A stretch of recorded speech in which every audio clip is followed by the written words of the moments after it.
Taken from Plants 9! In this video, I wrote my own fairy tale. Now you might be asking, Nate, why the heck would you go write your own freaking story or fairy tale, whatever you want to call it and whatnot?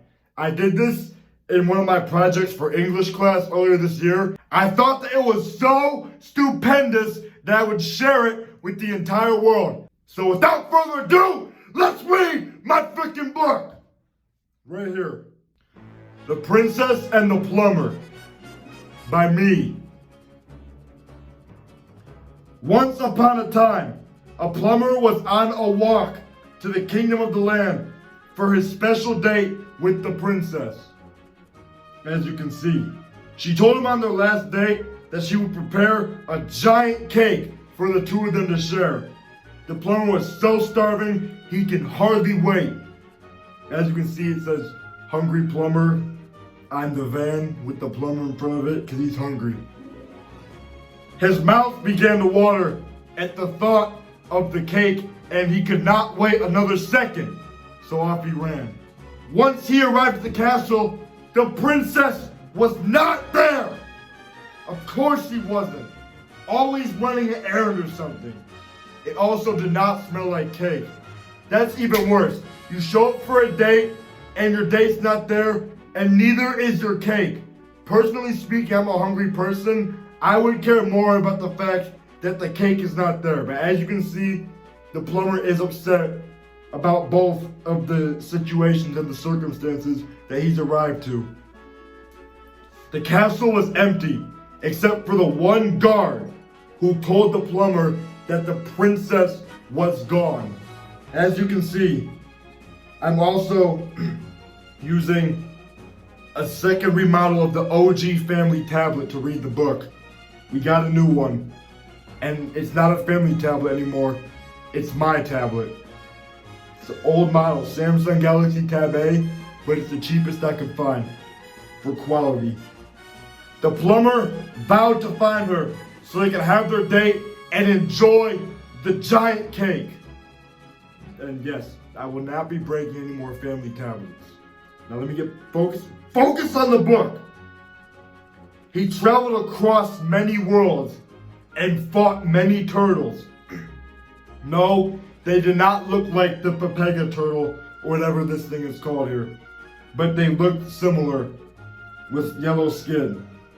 He ate many mushrooms and flowers that could have very well been poisonous, and he did gain side effects from them. And when all seemed hopeless, he smashed his head into a large amount of bricks as the days started to pass. You know, he'd like bounce his head into them and break them with super hops. He checked every world he knew of except for one. It was the feared and desolate lava world. He was uncertain the princess would even survive here, as only monsters such as spiky, fire-breathing turtles and other monsters lived here. But he decided to investigate anyways. He's going to extreme lengths to find this cake. He approached a very large and scary castle, hoping to ask for help finding the princess. He went inside and saw a large, yellow, muscular turtle. He had a sharp green shell, rotten teeth, and slick red hair. And he was having a tea party with one of the guards for the princess. What the heck? The turtle and the guard both greeted the plumber and offered him some tea. He drank with them and asked about the princess, and the guard said that she was in another castle. But the only other castle was her castle. The plumber was sad and exhausted as he slowly went back to the other castle as he was unsure of what to do. he thought would he ever get his cake or his date. He returned to the castle, only to find that the princess was standing there waiting for him. She had explained that she had set him up on a journey to test his true love, while she had a cake and date with the guard, and she was here the whole time. What the heck? She's literally cheating on the man with the guard and sharing the cake while he's on this stupid freaking quest that amounts to nothing except for a tea party with turtle dragons and guards. Who the frick wrote this stupid story? This is terrible writing. Why would it amount to that?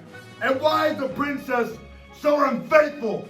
If I was there personally, I would have 1v1 all those guards in hand-to-hand combat, destroyed them, and then stole their stupid little hats and created them into my own signature material, and then I would have tracked the princess's castle.